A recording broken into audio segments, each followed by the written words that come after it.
Desde o dia 6 de maio, o mundo tem lidado com um surto global de varíola do macaco, que começou na Europa, e hoje já há infectados em quase 30 países. Teoricamente, essa doença não causaria tanta preocupação nos pesquisadores, uma vez que ela é altamente conhecida. Surgiu nos macacos em 1958, e o primeiro caso em humanos foi em 1970. Além disso, a transmissão sempre foi considerada difícil pelos especialistas. Mas o crescimento exponencial de infectados e o aparecimento em lugares teoricamente sem conexão mudou essa história, e alguns pontos intrigam a comunidade científica. A infecção pelo vírus da varíola do macaco pode ocorrer pelo contato com animais ou entre pessoas.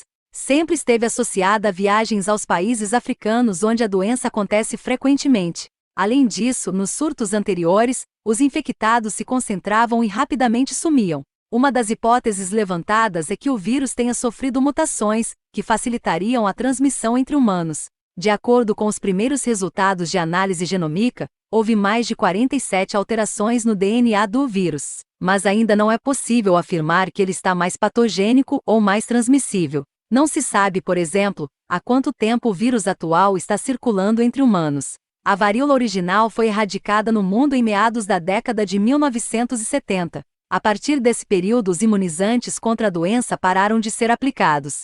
No Brasil, a vacina foi dada até 1973. Cientistas já sabem que o imunizante usado anteriormente tem uma eficácia de até 85%, mas não sabem se a imunidade não cai ao longo do tempo. Por ora, a OMS acredita que a vacinação pode ser localizada e indicada para pessoas próximas às infectadas, como está sendo feito no Reino Unido e nos Estados Unidos.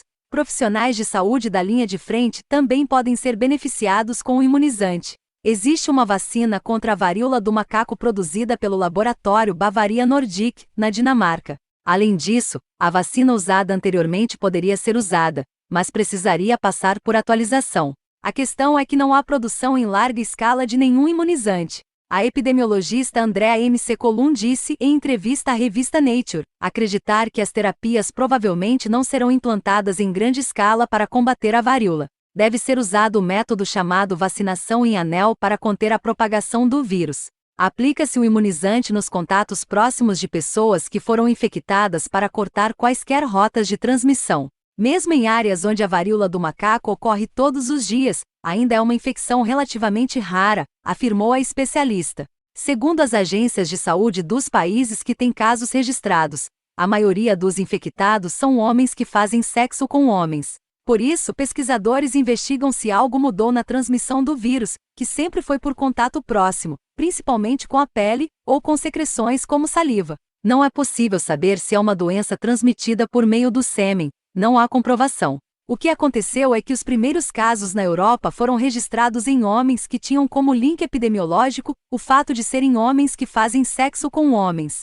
Mas isso não se deve ao fato que o vírus está sendo transmitido sexualmente. Provavelmente, eles tiveram pontos convergentes de exposição. O vírus conseguiu pegar uma cadeia de muita sorte, e foi por essa rota de homens que fazem sexo com homens. De acordo com a OMS, a transmissão entre humanos ocorre principalmente por meio de contato pessoal, com as lesões de pele de pessoas infectadas, secreções respiratórias ou objetos recentemente contaminados. Está ocorrendo também a transmissão entre parceiros sexuais, devido ao contato íntimo durante o sexo com lesões cutâneas infecciosas. No geral, os pacientes acometidos cursam com sintomas leves. Depois da infecção, leva-se geralmente de 5 a 21 dias para os primeiros sintomas surgirem. Os sintomas iniciais são de uma infecção viral sistêmica inespecífica: febre, dor de cabeça, dores musculares, dores nas costas, aumento dos linfonodos, calafrios, exaustão. Além disso, os pacientes apresentam erupções cutâneas em 1 a 3 dias depois do início da febre, que geralmente se desenvolvem pelo rosto e depois por outras partes do corpo, incluindo os órgãos genitais. A erupção cursa com bastante prurido e passa por diferentes estágios, podendo, inicialmente, ser confundida com varicela ou sífilis. Contudo, a evolução dessas lesões é uniforme, e quando a crosta desaparece, o indivíduo deixa de infectar outras pessoas. Apesar da doença apresentar um quadro leve, ela poderá ganhar formas mais severas, especialmente em crianças pequenas, mulheres grávidas e pessoas imunocomprometidas.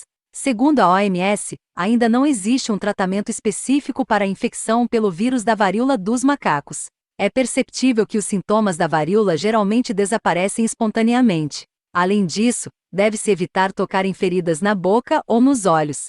Outro fator importante é que a vacinação contra a varíola demonstrou ajudar a prevenir ou atenuar a doença da varíola dos macacos, com uma eficácia de 85%. Depois de mais de 2 anos vivendo uma pandemia, é compreensível que a notícia de um novo vírus se espalhando pelo mundo possa causar alarme. Mas especialistas em saúde dizem que é improvável que a varíola crie um cenário semelhante ao do coronavírus, mesmo se mais casos forem encontrados, afirmou a diretora técnica da Organização Mundial da Saúde.